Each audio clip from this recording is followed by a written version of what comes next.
Hello there, Virgos. Welcome to your weekly reading.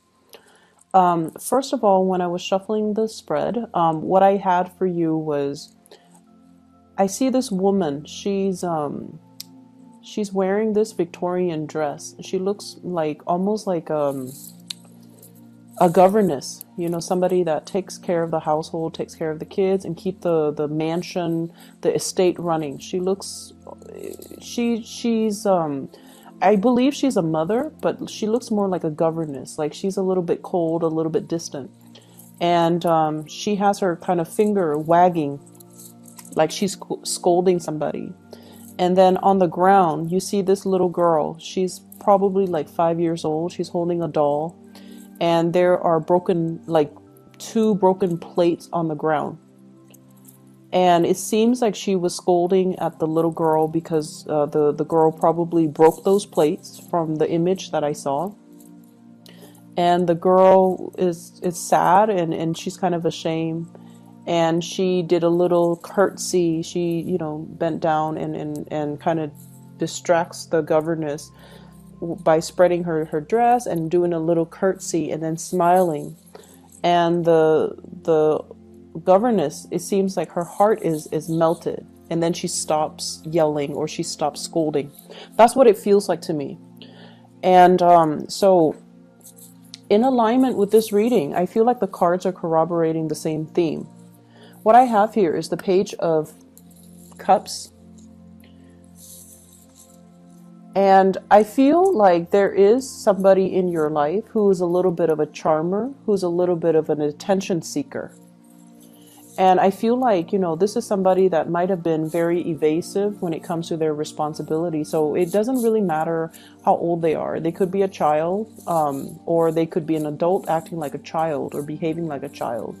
But they are a little bit of a charmer. Like they weasel their way out of situations by turning on the charm, turning on the waterworks.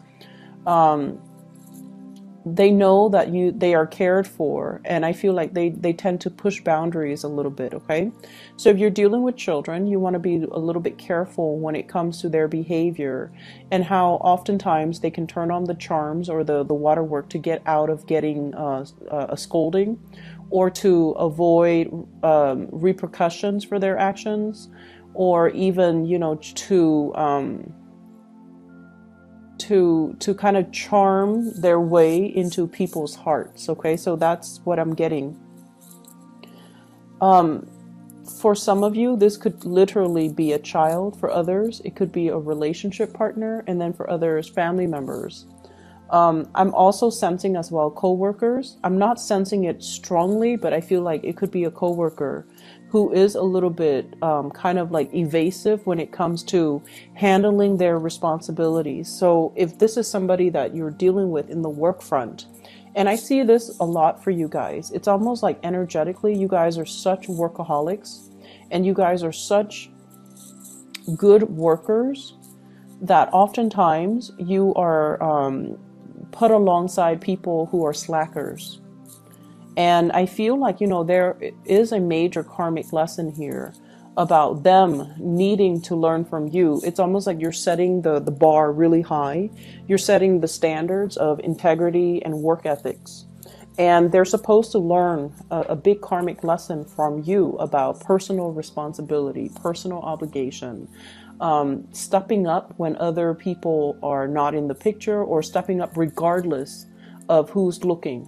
It's almost like we do what we need to do because it is a part of our responsibility. So whether or not the boss is watching, we still need to work. Whether or not we feel like it, if there's some group, some people that are dependent on us, we need to step up. Okay, so it's almost like you can charm, you can turn on the waterwork. The work is not going away. So we need to handle responsibilities because it is our obligation to the place of employment. It's also because other people are depending on us to do our due diligence and to,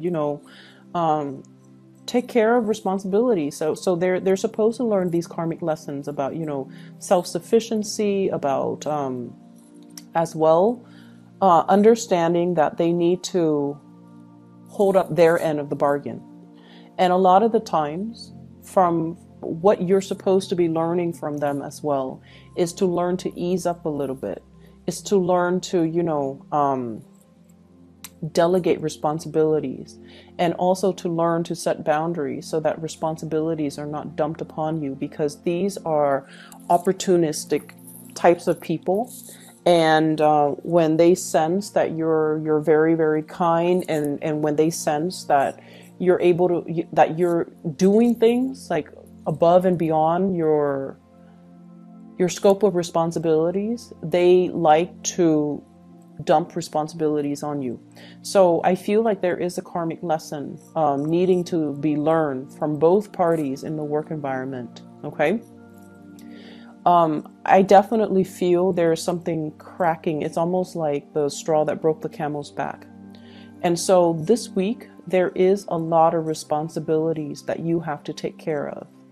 And you are not in a position to take on more. You're in a position to learn to say no to other people, to learn a very direct way to say no to people, to draw very clear boundaries, and to also set people in their place. Okay, what I have here is the Ten of Wands. This is a lot of things that you have to take care of, a lot of loose ends to tie up, a lot of things that you're physically carrying around.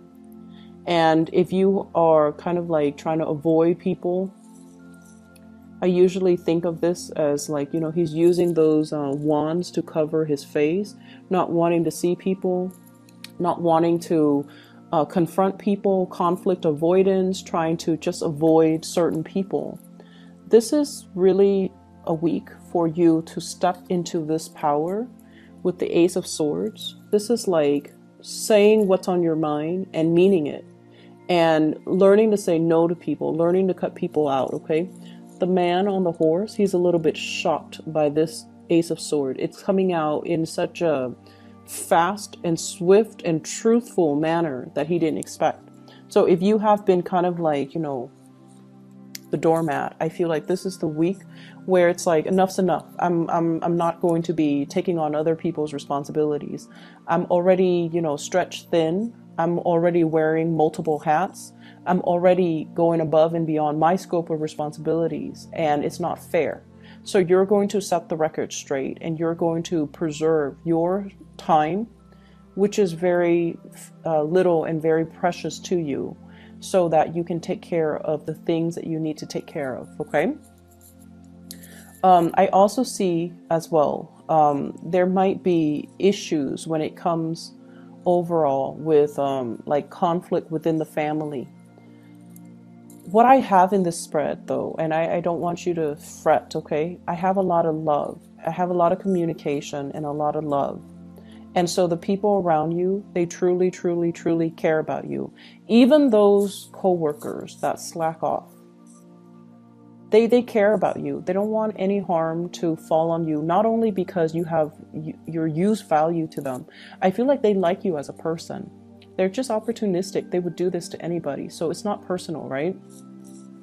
And I also feel like the family members, relationship partner even.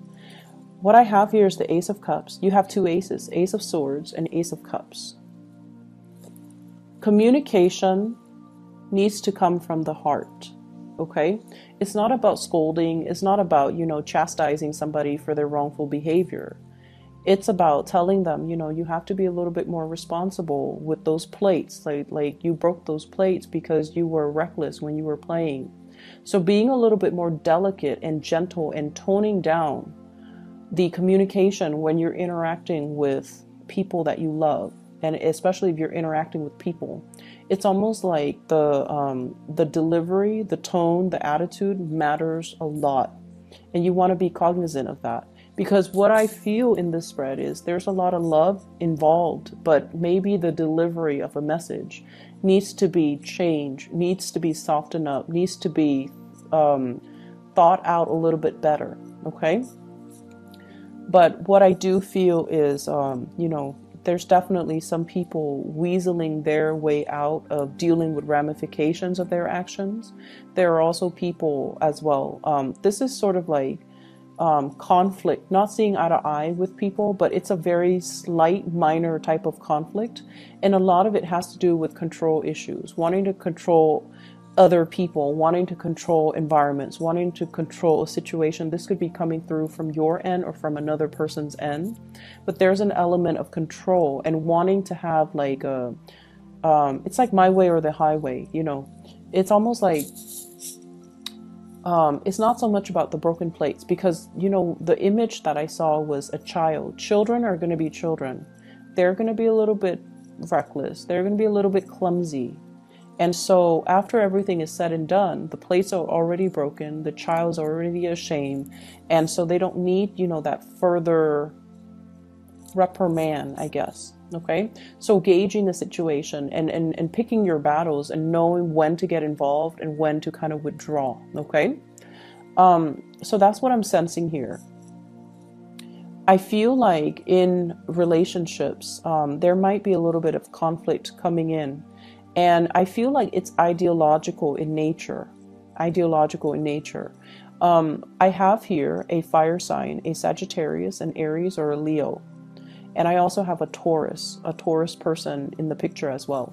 So what I feel here is if you are in a relationship with any of those signs, there's definitely a lot of love.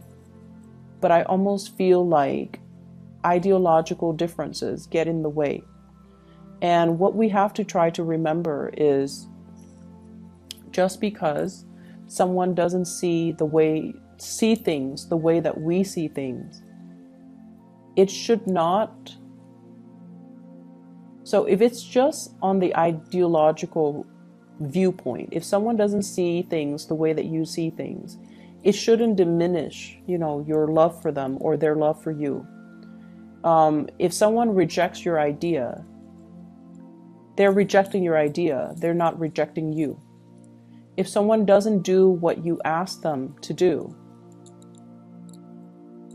it has nothing to do with you. It has everything to do with them and where they're at and the way they see a situation. So ideological differences doesn't really diminish the love. It doesn't diminish, or it doesn't undermine the love in the relationship. So seeing things from that perspective, I feel like, is really going to help transform the way this relationship works for you.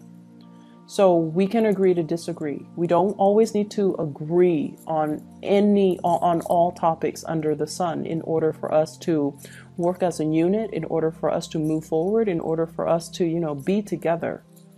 Okay, and that is with family, that is with love relationships, and I feel more so with love relationships. So I almost feel like there is a major separation between your work life and your personal life, which is probably a good thing. But I almost feel like you have double standards when it comes to what you tolerate from people who are really close to you versus the really bad behaviors that you tolerate from people in your work environment. And I mean, you know, we do have to do what we need to do in order to survive. So we know that work pays the bills. And so when we come to work, we have to behave in a different manner. But I almost feel like this set of double standards, okay? It's like treating strangers with a lot of compassion, but treating your loved ones with a lot of like criticism. That's what it feels like to me. Because I have with this Ace of Swords, it's on top, and the Ace of Cups is on the bottom. It's like being harsh with certain people and then extending love to other people. And you want to make sure that the people are deserving, okay? You want to make sure that the people that are doing their due diligence, that are, you know, taking care of their responsibilities, are the ones that should be getting the love and the support. Whereas the ones that have been reneging on their responsibilities, that, you know, leave things to the last minute, are the ones that should be getting chastised. So I feel like directing your energy towards the right people, rather than directing your focus, directing your energy towards the right people, rather than penting up your energy and your anger and then having it come out directed towards the wrong people, the ones that don't deserve it, the ones that are just like on the sidelines. and the ones that have nothing to do with the root of the problem. Okay, so this is a week for us to kind of reassess where we have been too harsh and where we are giving our energy. And especially if we're giving our energy to people that are charming and just evasive and irresponsible, when we should be giving the love to people who are, doing their fair share of the work, who are responsible, who have been nothing but honest. So I feel like that element is coming through. You might be called in to mediate situations as well. And I feel like there might be, I'm seeing like an interview panel. It's like they're deciding on the next candidates, and somebody might call out sick and you might be kind of like interim.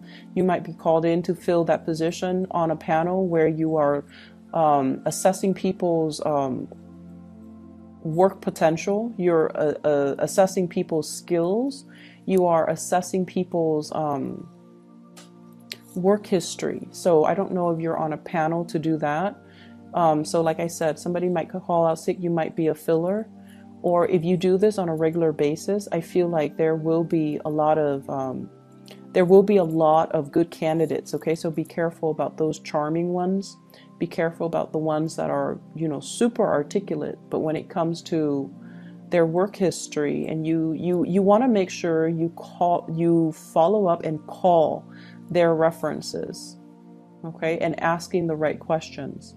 So I definitely feel like it's going to be a very busy week. There's lots to do and lots to take care of, and you need to keep your kind of like your mind razor sharp and pick your battle so that you're not stretched too thin.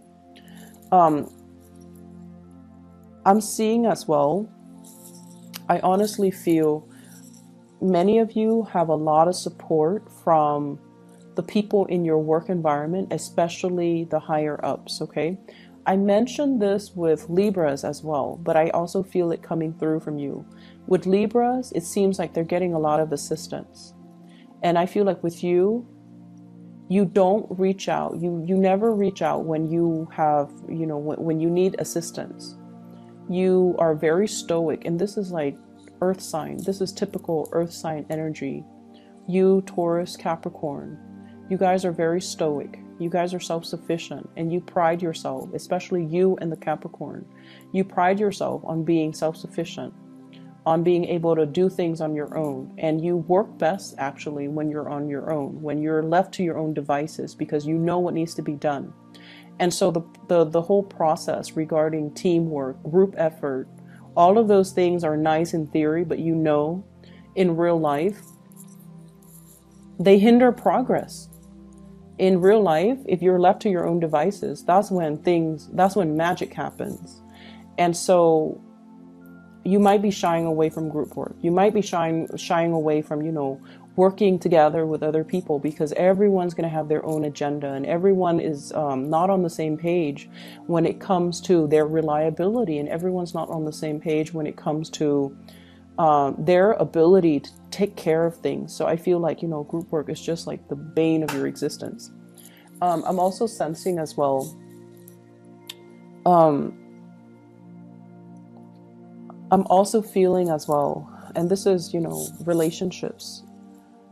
For those of you who have recently broken off a relationship, and especially if children are involved, like a separation, a divorce, or something like that, I feel almost like a coming together in the relationship for the sake of the kids, wanting to resolve things or wanting to stay together, wanting to give it one last try, or wanting to, make amends and repair these rifts, because there's a lot of love. There's definitely a lot of love. And there's definitely, the element of children involved as well, because you want to keep the environment stable and just you think it's going to be good for the kids.